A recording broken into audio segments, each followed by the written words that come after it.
ಮೆಟ್ರೋದಲ್ಲಿ ಹುಚ್ಚಾಟವಾಡಿದ್ರೆ ಹುಷಾರ್, ಟ್ರ್ಯಾಕ್ ಹಾರಿದ್ರೆ ಅನುಚಿತವಾಗಿ ವರ್ತಿಸಿದ್ರೆ ದಂಡ ಫಿಕ್ಸ್.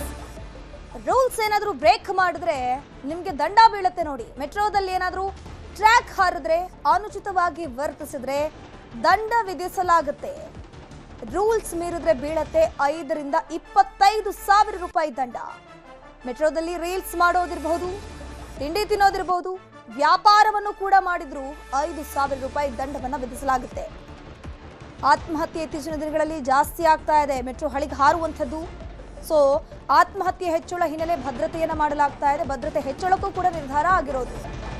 ಮೆಟ್ರೋ ಹಳಿಗಳಲ್ಲಿ ಆತ್ಮಹತ್ಯೆಗೆ ಯತ್ನ ಪ್ರಕರಣಗಳು ಜಾಸ್ತಿ ಆಗುತ್ತೆ. 1 ತಿಂಗಳ ಹಿಂದೆಯಷ್ಟೇ ಮಹಿಳೆಯೊಬ್ಬರು ಕೂಡ ಬಿದ್ದಿದ್ರು ಟ್ರ್ಯಾಕ್ ಮೇಲೆ. ಕೇಳಿದ್ರೆ ಅವರು ಆತ್ಮಹತ್ಯೆ ಯತ್ನ ಅಲ್ಲ, ನಾನು ಪ್ರಜ್ಞೆ ತಪ್ಪಿ ಬಿದ್ದೆ ಅಂತಲೇ ಹೇಳಿದ್ರು. ಇದ್ರ ಬಗ್ಗೆ ಹೆಚ್ಚಿನ ಮಾಹಿತಿ ನೀಡ್ತಾ ಹೋಗ್ತಾರೆ ನಮ್ಮ ಪ್ರತಿನಿಧಿ ಆಶಿಕ್ ಮುಲ್ಕಿ. ನೇರ ಸಂಪರ್ಕದಲ್ಲಿ ಜಾಯಿನ್ ಆಗಿದ್ದಾರೆ. ಆಶಿಕ್ ಮುಲ್ಕಿ, ಮೆಟ್ರೋದವರ ಒಳ್ಳೆ ನಿರ್ಧಾರ ಅಂತಾನೆ ಹೇಳಬಹುದು. ಯಾಕಂದ್ರೆ ಇತ್ತೀಚಿನ ದಿನಗಳಲ್ಲಿ ಮೆಟ್ರೋದಲ್ಲಿ ಆತ್ಮಹತ್ಯೆ ಪ್ರಕರಣಗಳು ಜಾಸ್ತಿಯಾಗಿ ಕಂಡು ಬರ್ತಾ ಇದೆ. ಸದ್ಯಕ್ಕೆ ಏನೆಲ್ಲ ರೂಲ್ಸ್ ಗಳನ್ನ ಜಾರಿಗೆ ತರ್ತಾ ಇದ್ದಾರೆ? ಧನುಶ್ರೀ, ಇತ್ತೀಚಿನ ದಿನಮಾನಗಳಲ್ಲಿ ಬೆಂಗಳೂರಿನ ಮೆಟ್ರೋ ಟ್ರ್ಯಾಕ್ಗಳಲ್ಲಿ ಮತ್ತು ಮೆಟ್ರೋ ರೈಲ್ನ ಒಳಭಾಗದಲ್ಲಿ ಮತ್ತೆ ಮೆಟ್ರೋ ನಿಲ್ದಾಣದಲ್ಲಿ ಅನುಚಿತ ವರ್ತನೆಗಳು ಮತ್ತೆ ಕಾನೂನು ಮೀರಿ ಕೆಲವೊಂದಿಷ್ಟು ಪ್ರಯಾಣಿಕರು ವರ್ತಿಸ್ತಾ ಇದ್ರು. ಇದಕ್ಕೆ ಸಾಕಷ್ಟು ಬಾರಿ ಜನರಿಗೆ ತಾಕೀತನ್ನ ಕೊಡಲಾಯಿತು, ಮನವರಿಕೆಯನ್ನ ಮಾಡಿಕೊಡ್ಲಾಯಿತು. ಜೊತೆಗೆ 500 ರಿಂದ 1,000 ರೂಪಾಯಿ ದಂಡವನ್ನು ಕೂಡ ವಸೂಲಿ ಕೂಡ ಮಾಡಲಾಯಿತು. ಆದರೆ ಇದಕ್ಕೊಂದು ಕಡಿವಾಣ ಹಾಕೋದಕ್ಕೆ ಬಿಎಂಆರ್ಸಿಎಲ್ ಅಧಿಕಾರಿಗಳಿಗೆ ಸಾಧ್ಯ ಆಗಿಲ್ಲ. ಇದೀಗ ಕೇಂದ್ರ ರೈಲ್ವೆ ಇಲಾಖೆಯಿಂದ ಒಪ್ಪಿಗೆಯನ್ನ ಪಡೆದು ಹೊಸ ಕಾನೂನನ್ನ, ಹೊಸ ರೂಲ್ಸ್ ಅನ್ನ ನಮ್ಮ ಮೆಟ್ರೋ ಅಧಿಕಾರಿಗಳು ಜಾರಿಯನ್ನ ಮಾಡಿರುವಂತದ್ದು. ಮುಖ್ಯವಾಗಿ ರೈಲ್ವೆ ಹಳಿಗೆ ಹಾರಿ ಆತ್ಮಹತ್ಯೆ ಮಾಡುವಂತದ್ದು ಅಥವಾ ನಮ್ಮ ಮೆಟ್ರೋ ಒಳಭಾಗದಲ್ಲಿ ಇತರೆ ಪ್ರಯಾಣಿಕರಿಗೆ ತೊಂದರೆ ಉಂಟು ಮಾಡುವಂತ ರೀತಿಯಲ್ಲಿ ವರ್ತಿಸುವಂತದ್ದು, ಮತ್ತೆ ರೀಲ್ಸ್ ಗಳನ್ನ ಶೂಟ್ ಮಾಡ್ತಾ ಹುಚ್ಚಾಟವನ್ನ ಮೆರೆಯುವಂತದ್ದು, ಎಲ್ಲದಕ್ಕೂ ಕೂಡ ಬ್ರೇಕ್ ಹಾಕಬೇಕು. ಹಾಕೋದಕ್ಕೆ ಒಂದು ಒಳ್ಳೆಯ ದಾರಿ ಅಂತಂದ್ರೆ ದಂಡದ ಪ್ರಮಾಣವನ್ನ ಹೆಚ್ಚಳ ಮಾಡಬೇಕು ಅನ್ನುವಂತ ಒಂದು ವಿಚಾರವನ್ನು ಇದೀಗ ನಮ್ಮ ಮೆಟ್ರೋ ಅಧಿಕಾರಿಗಳು ಮನಗಂಡಿರುವಂತದ್ದು. ಈ ಹಿನ್ನೆಲೆಯಲ್ಲಿ 500 ರೂಪಾಯಿ ಇದ್ದಂತಹ ದಂಡದ ಪ್ರಮಾಣ ಏನಿದೆ ಅದನ್ನ 5,000 ರೂಪಾಯಿಗೆ ಏರಿಕೆ ಮಾಡಿರುವಂತದ್ದು. ಜೊತೆಗೆ 1,000 ರೂಪಾಯಿ ಇದ್ದಂತಹ ದಂಡದ ಪ್ರಮಾಣವನ್ನ 25,000 ರೂಪಾಯಿಗೆ ಏರಿಕೆ ಮಾಡಿರುವಂತದ್ದು. ಅಂದ್ರೆ ಒಂದೊಂದು ಪ್ರಕರಣದಲ್ಲೂ ಕೂಡ ಒಂದೊಂದು ರೀತಿಯಾಗಿರುವಂತಹ ದಂಡ ಇರುತ್ತೆ. ಆದ್ರೆ ಕನಿಷ್ಠ ಅಂತಂದ್ರೆ 5,000 ರೂಪಾಯಿ ಇರುತ್ತೆ. ಹೆಚ್ಚು ಕಮ್ಮಿ 100ಕ್ಕೆ 200% ಗಿಂತಲೂ ಜಾಸ್ತಿ ಇದೀಗ ಆ ಒಂದು ದಂಡದ ಪ್ರಮಾಣವನ್ನ ಏರಿಕೆ ಮಾಡಿರುವಂತದ್ದು.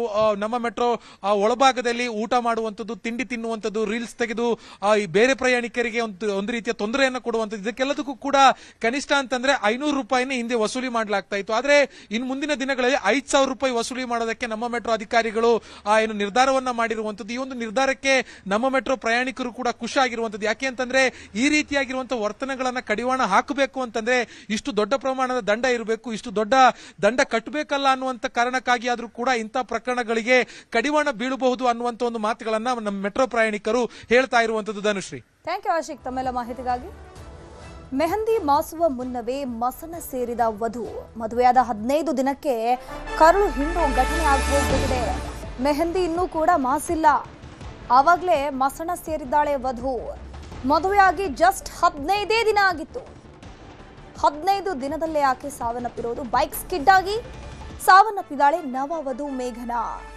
ಮೈಸೂರಿನ ಮೂಕನಹುಂಡಿ ಗ್ರಾಮದ ಮೇಘನಾ 15 ದಿನಗಳ ಹಿಂದೆಯಷ್ಟೇ ಮದುವೆಯಾಗಿದ್ಲು. ಮೇಘನಾ ಹೆಲ್ಮೆಟ್ ಧರಿಸದ ಹಿನ್ನೆಲೆಯಲ್ಲಿ ಸ್ಥಳದಲ್ಲೇ ಆಕೆ ಸಾವನ್ನಪ್ಪಿರೋದು. ಗಂಡ ಪುನೀತ್ ತಲೆ ಮತ್ತು ಕೈಕಾಲಿಗೆ ಗಾಯಗಳಾಗಿದೆ. ಬಿದರಗೂಡು ಗ್ರಾಮಕ್ಕೆ ಈಕೆಯನ್ನ ಮೇಘಳನ್ನ ಮದುವೆ ಮಾಡಿಕೊಡಲಾಗಿತ್ತು. ತಾಯಿ ಮನೆಯಿಂದ ಗಂಡನ ಮನೆಗೆ ಹೋಗ್ತಿದ್ದ ಮೇಘನಾ ಬೈಕ್ ಸ್ಕಿಡ್ ಆಗಿ ಗಂಡನ ಜೊತೆ ಹೋಗುವಂತ ಸಂದರ್ಭದಲ್ಲಿ ಬೈಕ್ ಸ್ಕಿಡ್ ಆಗುತ್ತೆ. ಬಿದ್ದು ಮೇಘನ ಸಾವನ್ನಪ್ಪಿದ್ದಾಳೆ. ಅಲ್ಲಿ ಏನಪ್ಪಾ ಅಂತಂದ್ರೆ ಹೆಲ್ಮೆಟ್ ಇಂಪಾರ್ಟೆನ್ಸ್ ಎಷ್ಟು ಅಂತ ಇದರಲ್ಲೇ ಗೊತ್ತಾಗುತ್ತೆ ನೋಡಿ. ಬೈಕ್ ಸ್ಕಿಡ್ ಆಗಿರೋದು, ಬಟ್ ಆಕೆ ಹೆಲ್ಮೆಟ್ ಹಾಕಿರ್ಲಿಲ್ಲ. ಏನಾದ್ರೂ ಹೆಲ್ಮೆಟ್ ಇದ್ದಿದ್ದಿದ್ರೆ ಆಕೆಯ ಜೀವ ಇಷ್ಟೊತ್ತಿಗೆ ಉಳಿತಾ ಇತ್ತು. ಬಟ್ ಇಲ್ಲಿ ಹೆಲ್ಮೆಟ್ ಹಾಕದೇ ಇರುವಂಥದ್ದು ಆಕೆಯ ಸಾವಿಗೆ ಪ್ರಮುಖ ಕಾರಣ ಅಂತಾನೆ ಹೇಳಬಹುದು. ವಿಧಿಯ ವಕ್ರದೃಷ್ಟಿ ಯಾವ ರೀತಿ ಇದೆ ಅಂತಂದ್ರೆ ಮದುವೆಯಾದ 15 ದಿನಕ್ಕೆ ಆಕೆ ಮಸಣ ಸೇರಿದ್ದಾಳೆ. ನೀವು ಸ್ಕ್ರೀನಲ್ಲಿ ನೋಡ್ತಾ ಇದ್ರೆ ಮುದ್ದಾದ ಜೋಡಿ. ಗಂಡ ಪುನೀತ್, ಆತನ ತಲೆ ಹಾಗೂ ಕೈ ಕಾಲಿಗೆ ಗಾಯಗಳಾಗಿದೆ. ಆತ ಆಸ್ಪತ್ರೆಯಲ್ಲಿ ಅಡ್ಮಿಟ್ ಆಗಿ ಚಿಕಿತ್ಸೆ ಪಡೀತಾ ಇದ್ದಾನೆ. ನಿಜವಾಗ್ಲೂ ಆತನಿಗೂ ಕೂಡ ಇದು ಆಘಾತಕಾರಿ ವಿಚಾರ. ಅಂದ್ರೆ ಮದುವೆಯಾಗಿ 15 ದಿನ ಆಗಿದ್ದಷ್ಟೇ ಹೆಂಡತಿಯನ್ನ ಕಳ್ಕೊಂಡು ಆತ ಕೂಡ ದುಃಖದಲ್ಲಿದ್ದಾನೆ. ಇಡೀ ಕುಟುಂಬಸ್ಥರು ಕಣ್ಣೀರಲ್ಲಿ ಕೈ ತೊಳಿತಾ ಇದ್ದಾರೆ. ಮುದ್ದಾದ ಜೋಡಿ. ತಾಯಿ ಮನೆಗೆ ಹೋಗಿರ್ತಾಳೆ. ತಾಯಿ ಮನೆಯಿಂದ ಗಂಡ ಆಕೆಯನ್ನ ಆತನ ಮನೆಗೆ ಕರೆದುಕೊಂಡು ಹೋಗೋದಕ್ಕೆ ಅಂತ ಬಂದಿರ್ತಾನೆ. ಮನೆಯವ್ರನ್ನೆಲ್ಲ ಮಾತನಾಡಿಸಿ ಖುಷಿಯಿಂದ ಬಾಯ್ ಹೇಳ್ಕೊಂಡು ಗಂಡನ ಮನೆಗೆ ಆಕೆ ಹೊರಟಿರ್ತಾಳೆ. ಬೈಕ್ನಲ್ಲಿ ಹೋಗುವಂತಹ ಸಂದರ್ಭದಲ್ಲಿ ಆಕೆ ಹಿಂಭಾಗದಲ್ಲಿರ್ತಾಳೆ, ಹೆಲ್ಮೆಟ್ ಅನ್ನ ಹಾಕಿರೋದಿಲ್ಲ. ಸೊ ಸ್ಕಿಡ್ ಆಗಿ ತಲೆ ರಸ್ತೆಗೆ ಬಡಿದು ಆಕೆ ಮೃತಪಟ್ಟಿರೋದು. ಹೆಲ್ಮೆಟ್ ಅನ್ನ ಆದಷ್ಟು ಹಾಕಲೇಬೇಕಾಗತ್ತೆ, ಯಾಕಂದ್ರೆ ಹೆಲ್ಮೆಟ್ ಪ್ರಾಣವನ್ನೇ ಉಳಿಸುತ್ತೆ.